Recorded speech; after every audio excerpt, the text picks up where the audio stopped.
motherfucking 3. You niggas can't fuck with the M.O.B. 1, 2, motherfucking 3. You niggas can't fuck with the M.O.B.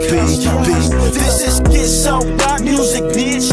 4-5 rock music, child music, cocaine rock moving, OG hop abusing niggas like the hustler. I was whipping kick for hours, Taliban dropping towers, hammerman, chop busting young niggas, gun clocking, dropping bombs like Testavert in a cold white. What's good with YouTube? Y'all already know Big Flocka with a convict's perspective, and I'm smashing, dashing, sliding on through with a little bit of energy. Please hit the like, subscribe, comment, do all those things to help support this channel, and hit that bell notification for future fire content. There's one question that nobody's asking that, if you really think about it, it's a question that needs to start being asked. Where does the future of traditional gangs like Nortenos and Surenos, where does it stand with the increased S&Y numbers that continue to grow and grow and grow? And you know, the reason why I brought up this question is about 20 years ago, 15 years ago, 12 years ago, 10 years ago, you wouldn't see the increased amount of individuals who were part of these S&Y groups that were out there in the streets. Now, for instance, it was very rare to really see a rider out there in the streets. It was very rare to catch a New Flower, a 2-5er, Zapatista. All these groups that have fucking continued to grow in numbers, right? You know, it wasn't like they were out there in the streets just fucking advertising, promoting. Now, as these numbers continue to grow, right, where do you think these individuals come from? They come from the same neighborhoods that other Nortenos and Surenos come from. And see, S&Y numbers continue to grow and grow and grow. And so, like, why isn't anybody wondering if that isn't going to grow out there on the streets? To me, man, I think that there's always going to be a chance that there's going to be hoods eventually that could be impacted or influenced later on down the line. You know, you may have 2 or 3 influential individuals who all of a sudden become a New Flower, a Zapatista, 2-5er, or whatever, right? And therefore, it starts to fucking grow within that fucking hood. Now, Southern California, I think it's a little bit harder because the vados down there are fucking way, way deeper, right? But in Northern California, where you're talking about smaller cities and smaller numbers, you never know. There's always potential for hoods to take over in certain instances, you know. And as, like I said, the S&Y numbers grow, you're gonna have more people from these from these hoods that are getting recruited. Now, not every one of these person that's getting pushed out to the S&Y side or decides to go to the S&Y side, man, a lot of these dudes, man, are actually with that fucking action, man. A lot of them are deemed for political reasons, personal reasons, or whatever it may be. And see, like I'm saying, is the S&Y numbers are not growing. And like what you're seeing on the streets nowadays, people so vocal about where they stand, what their standings are, what they represent. 20 years ago, you wouldn't have fucking seen that out there in the streets. I mean, there was homeboys that were out there actively gunning for motherfuckers that fucking were part of these S&Y groups because they were not really that deep at all in the system yet. You know, people were like openly, you know, on social media, they're openly out there like, you know, I'm this, I'm a 2-5er, I'm a rider, I'm this, I'm that, you know. And the numbers for these groups, they're getting bigger, not smaller necessarily. You know what I'm saying? And this isn't including those that don't partake in any of that gang stuff on the S&Y side. So, I mean, how's that going to translate to the streets? Eventually it's going to catch up, right? I mean, you would think that eventually it would start to have an impact. And I think you're starting to see an early impact, and people are fucking have their fucking blindfolds on right now. Because when I go through social media and, you know, I've seen certain YouTube videos and whatnot, and people part of these groups, they're over there taking pictures, they're over there tattoos, they're over there throwing signs, you know, the floor, the riders, the compas, the Zapatistas, 2-5ers. That's just going to continue to grow. You know, why the bigger traditional factions are going to continue to decrease.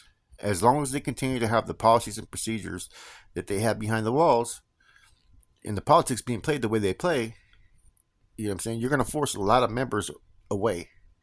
And of course, some of these members are going to fucking gravitate towards some of these other groups. You know what I'm saying? When you sell someone something and they hear it and they like what they hear, a lot of times, you know what I'm saying? Hey, they're going to buy it, right? It's the same thing with these S&Y gangs. It's when they hear the pitch that they hear and they like what they hear and they want to be a part of something, it's easy for them to fucking sit there and accept and join one of these groups. You know? And if any of these groups catch on fire, right? which with the numbers and the right time frame, shit, you never know what could happen out there in the streets, man. All these groups didn't just come out of fucking thin air, right? It's like the same thing in Texas. Look how many groups are in the Texas Department of Corrections, right? That are considered like actively gangs, right? You got so many different factions, and look what the Tango's been able to do with their recruitment, based upon the way they operate, you know. And so it's not out of the question to sit there and question like, well, where's the future for the North End Sud with all the SNY groups now? Because it's gonna have an impact. Trust me on that. And I think it'll have an impact in Northern California first, or in towns that are maybe in Southern California in certain areas, right?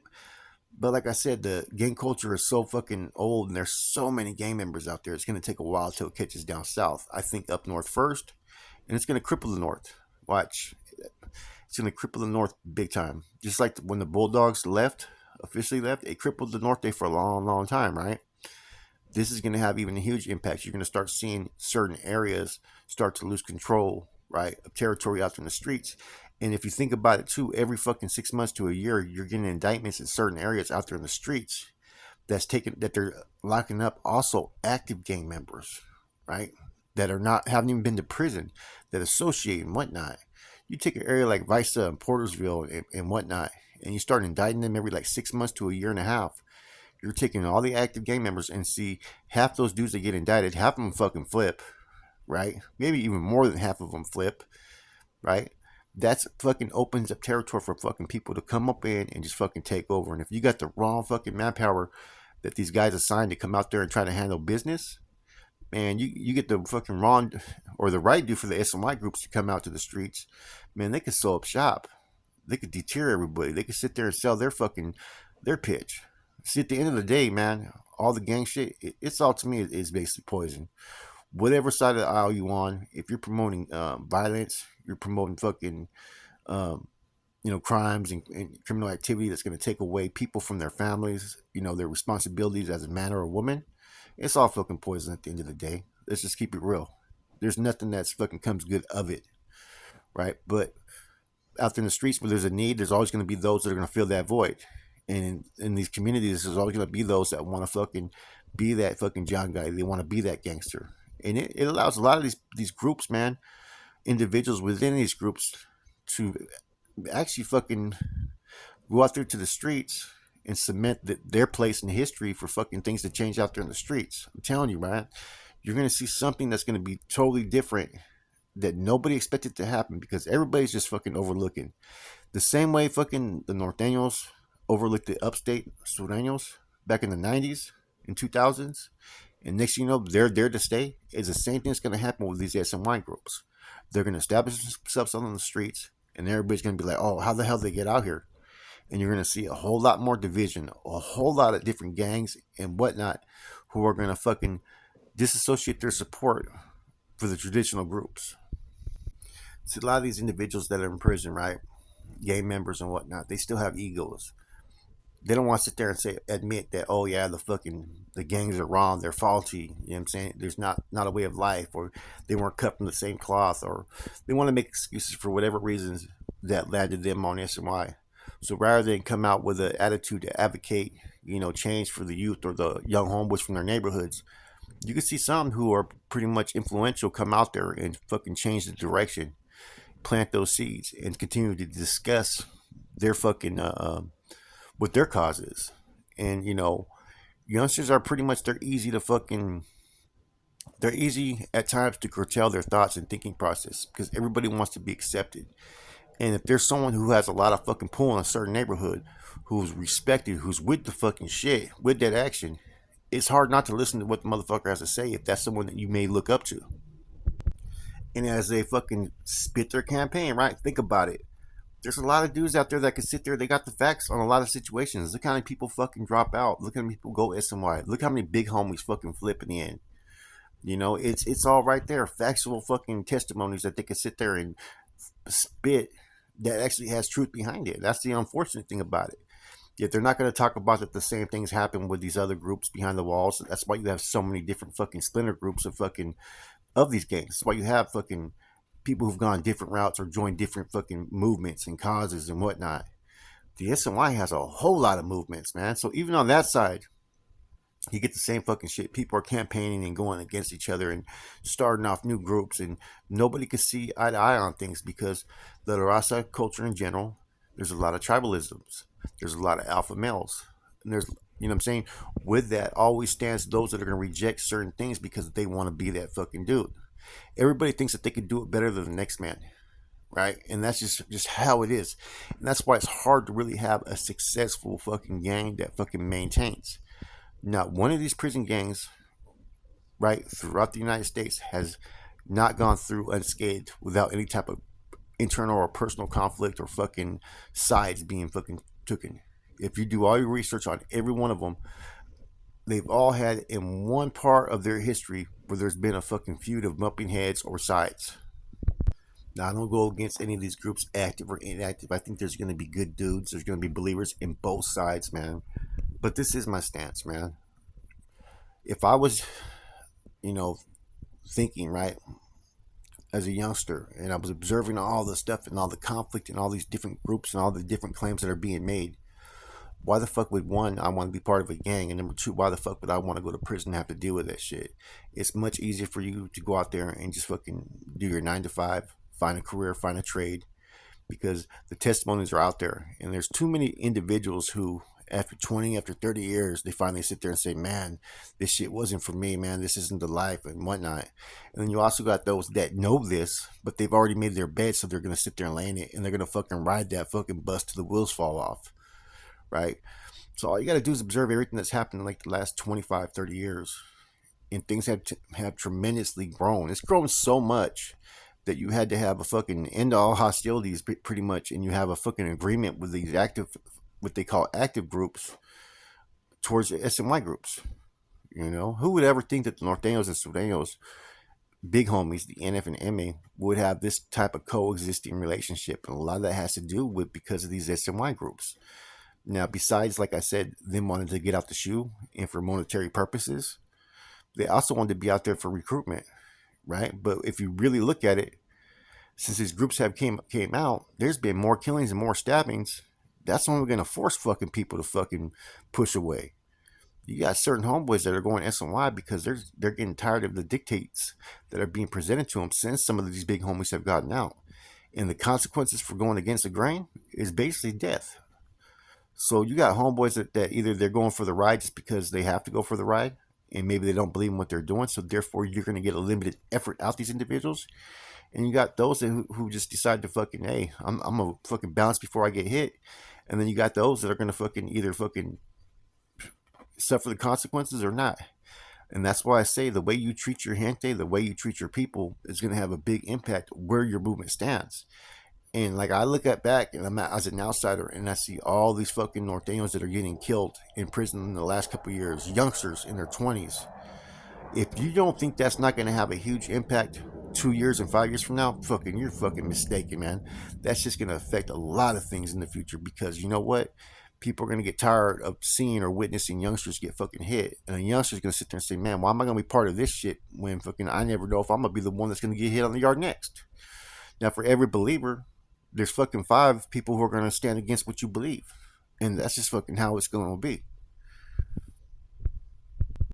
That's why, to be honest with you, a lot of the next steps are really crucial or critical for some of these traditional groups. Like, for instance, you know, some of the stuff that's happened between the blacks and the South Siders recently in Salinas Valley. If that was to transfer over to the streets, that's going to have such a fucking huge impact on fucking the Surenos movement.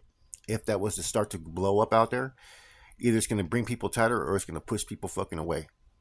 One or the other, man.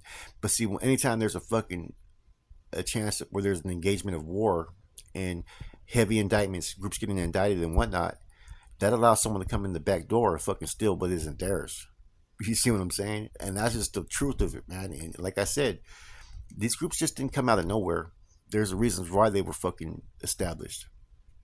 Not every one of these individuals established because they fucking, you know, oh, they were trash and they decided to fucking, you know what I'm saying, oh, I'm just a fucking piece of shit, so I'm gonna start a SMY group. Nah, a lot of these dudes, like I said, were believed in something, and somewhere along the lines, they felt a certain way about something, or something happened to them Therefore, it created the notion that they had to establish something that was different than what they were a part of before to stand against that. See, all movements are built off the oppression or the threat of being oppressed. Every movement in history, just look at it.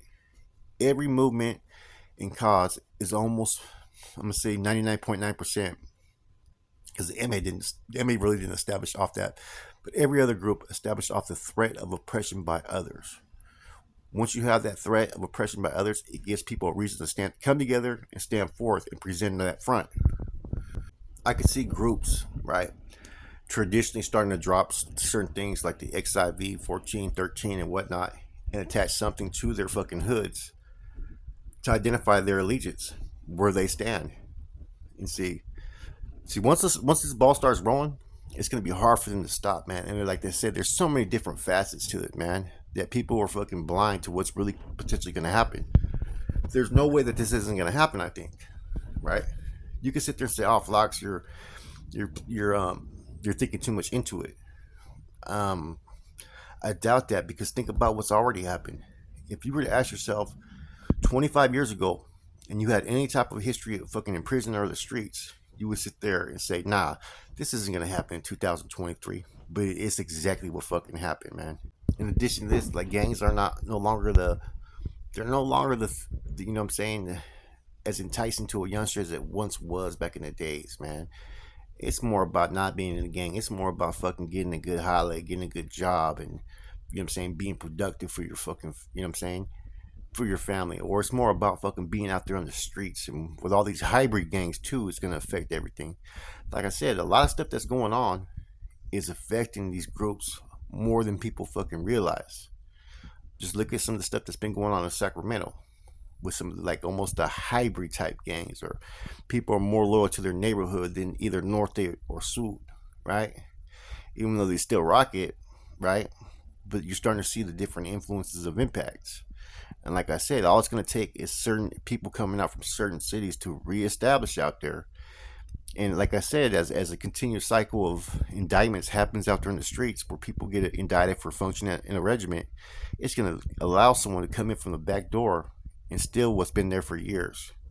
With that said, this is just my thoughts. Flacco from a convict's perspective. I'm out. Block movement, MOB, I'm stamped approved. If you want the static, about to let this beast loose. Picking up work, kickstands in the birdie, pushing me, but I was a Chris, breaking down the wide girly. Workers for the team, running out of product early.